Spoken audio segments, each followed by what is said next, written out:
ठाणे पूर्व पश्चिमला जोडणारा सिडको थांब्यानजीक चेंदणी कोळीवाड्यातील सबवे भर उन्हाळ्यात बुडाल्याची घटना सोमवारी दुपारी घडली आहे। खाडी नजीक हा मार्ग असल्याने खाडीला असलेल्या भरतीने हा सबवे पाण्याखाली गेल्याने दोन्ही बाजूची वाहतूक तब्बल 3.5 तास खोळंबली होती। खाडीचे पाणी पातळीपेक्षा अधिक वाढल्यामुळे अनेक दुचाकी वाहने बंद पडली, तर पादचाऱ्यांना ये-जा करणेही अवघड बनल्याने नागरिकांचा संपर्कच तुटला होता। दरम्यान पाण्याचा निचरा करणारा पंपही गायब होता। याबाबत ठाणे मनपाच्या आपत्ती व्यवस्थापन कक्षाला कळवून देखील बराच काळ कोणतीही उपाययोजना करण्यात न आल्यानं नागरिकांनी संताप व्यक्त केलाय।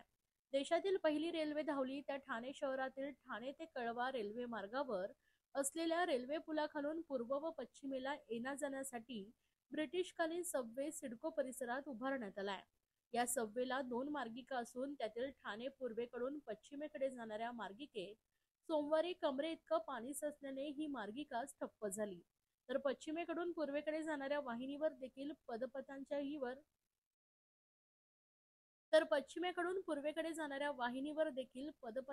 वर पाणी तुंबले होते। त्यामुळे येथून मार्गक्रमण करणाऱ्या वाहन चालकांना आणि पादचाऱ्यांना खाडीच्या सांडपाण्याचा त्रास झाला। पुलाखालील बोगद्यात सांडपाणी प्रमाणापेक्षा अधिक साचल्याने अनेक दुचाकी वाहने बंद पडली।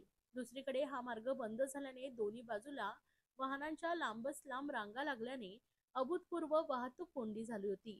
वास्तविक या भुयारी मार्गात नेहमीच पाणी तुंबण्याच्या घटना घडत असल्याने या ठिकाणी मोटर पंप बसवून पाण्याचा निचरा पुन्हा खाडीत करण्यात येतो, परंतु गेले काही दिवस येथील पंप गायब असल्याचं स्थानिक नागरिकांनी सांगितलंय।